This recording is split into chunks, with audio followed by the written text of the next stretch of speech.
positioning. Allow cars to overtake you. Overtaken? No.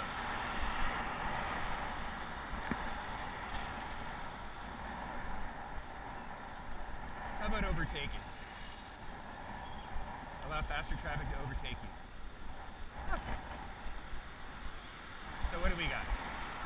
Speed, visibility, predictability, communication, and, do I like it? Overtaking. Huh. Speed, visibility, predictability, speed, visibility, predictability, communication, and overtaking. S, V, P, C, O. SVPCO. All right. We'll go with that. SVPCO. I'll play acronyms with that later.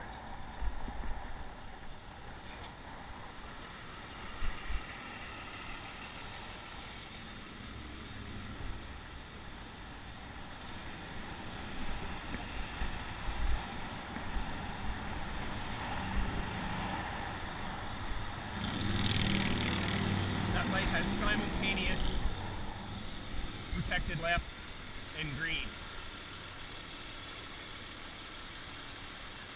rather than an advanced green.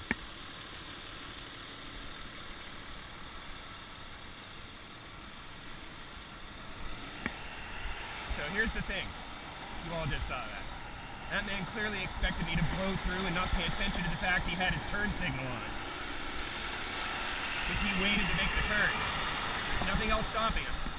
He waited to make the turn until I flagged him through, essentially.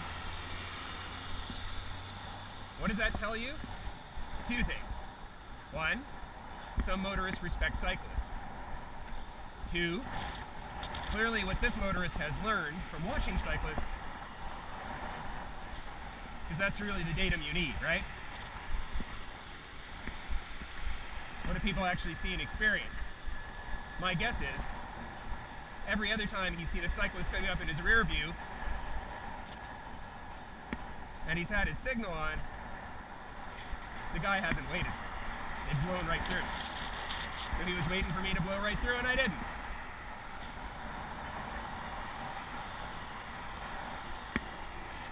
I've seen enough stuff like that to, I think, have a sense for how the thing goes in traffic. That's why the communication bit's important. The predictability bit is important. I think the majority of car accidents, collisions with bikes, probably happen. I have no stats to support this, so at some point I'll do some sniffing around, because I don't know if they even collect stats on this. But likely with a driver panicking because of something a cyclist does and not knowing how to behave. I'd be interested to see how much that figures into accidents. There are post-collision interviews where motorists say things like, he was coming at me, he was going the wrong way in a one-way street, I wasn't sure if I should stop or go around him. You get the idea. I wonder how much that is part of it, or how much, I'm sure there's times when the motorist just wasn't paying attention to what they were supposed to because they were on the phone or whatever. Yes. But until somebody breaks down the exact causes of things like this, we don't know. And I'd be curious to know. So you can see why I like Oakwood up here. First of all, there's a lot of cops up here because there's a police station nearby and a fire station. So people behave better when there's more police on the road. I noticed that. Motorists don't muscle me out and honk at me anywhere near as often when there's cops around. So there you have it. This is also freshly repaved, which is, as they say, the bomb.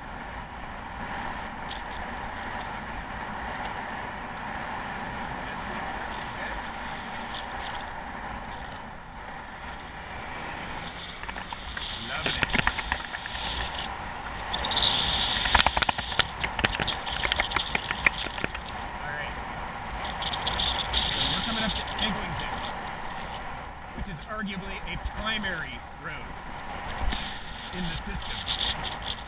East-west. Takes major feeder traffic heading on to the Allen, where I will not be going.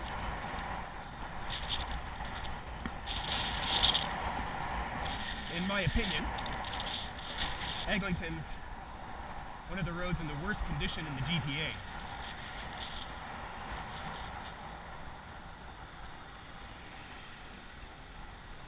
Potholes, cracks, you name it. It's a mess.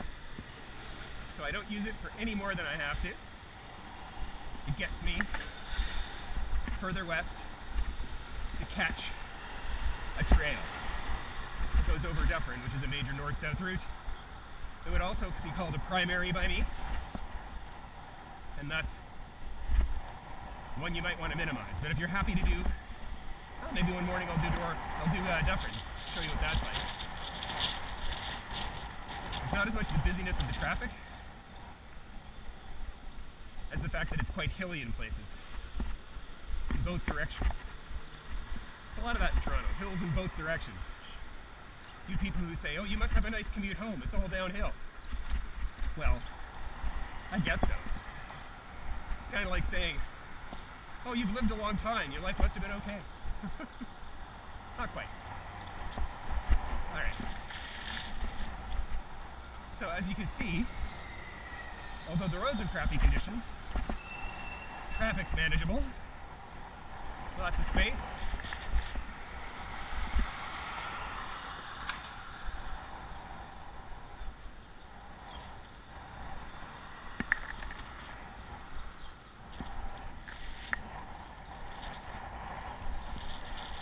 Okay.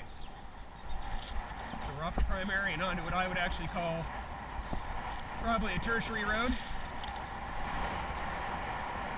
Short length, low traffic, good visibility. What do you think of the sky?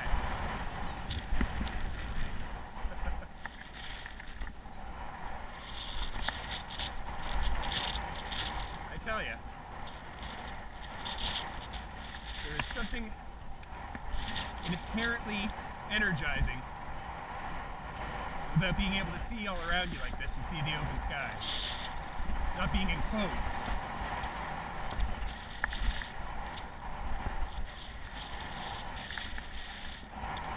I think this also highlights something else about Toronto people don't really know, unless they've been here for extended periods of time.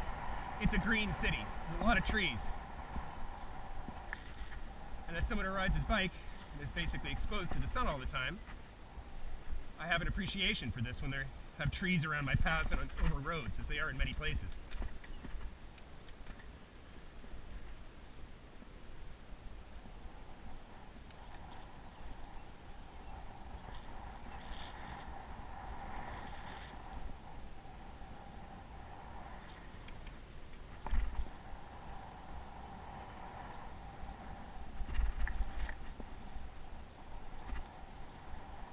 So you saw the map out there for reference purposes.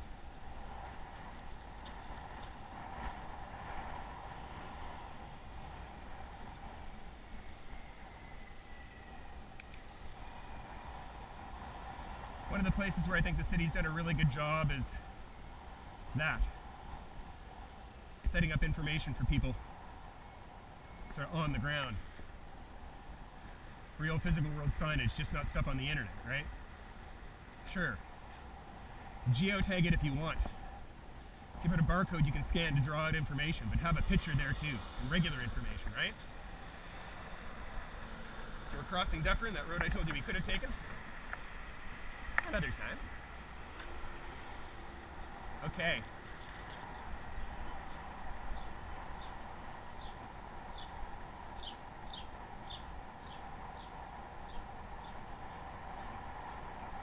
So advantages and disadvantages to bike trails. Advantage, no cars. Woo-ha.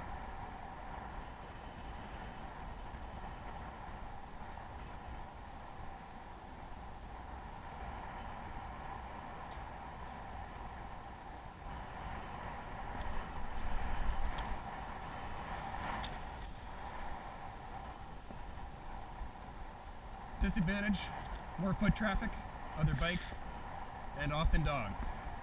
I love dogs. On the bike trail, I love good dog owners.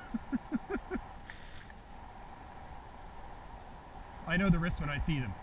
A good dog owner, as soon as they even a remote hint that I'm there, there'll be a flick of the hand, a whisper, a sound, the dog will come to heel or stop what it's doing. You sense that instantly. If I see no communication, I slow down and walk. A little post-industrial Eden for you there, folks. We're along a hydro corridor. Oddly enough, I agree with our former mayor that we should develop as many of these for bike paths as we can, because they already have established right away. I think that's the only thing Rob Ford and I ever agreed on, but there it is.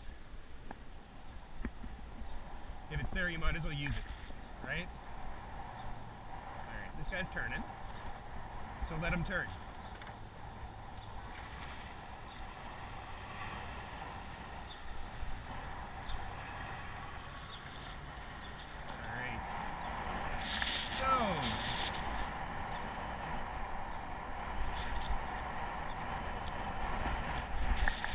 Go. Yes, indeed.